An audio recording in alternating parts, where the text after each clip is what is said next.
Баке, вам песенную чашу. По обычаю она должна обойти всех. Если не умеете петь, позабавьте сказкой. Или промычите теленком.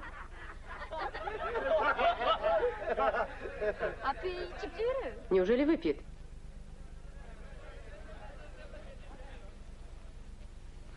По-моему, у него не все в порядке.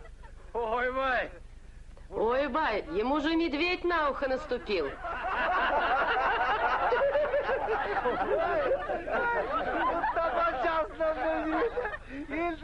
Нацепил на бок маузер и забыл все наши обычаи.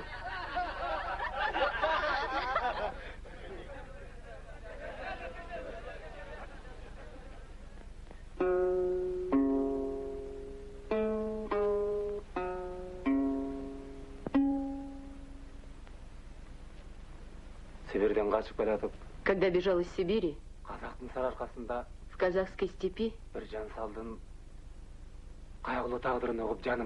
я слышал рассказ о Биржан-Сале. Поэт был совестью народа. Оскорбленный ничтожеством людей, он уходил в степь и пел там свои песни. Сородичи решили, что он сошел с ума.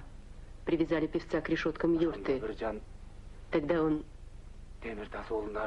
обращаясь к своему сыну Темиртасу, запел эту песню.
Черный верблюд бессилен, когда ноги тонут в глине. Люди проклинают землю, потеряв в себе святость. Я, Биржан, гордость всех 3 казахских земель, из жизни ухожу, не найдя ее смысла. Запомни, мой сын Темиртас.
Конь мой любил пить росную воду с ладоней моих.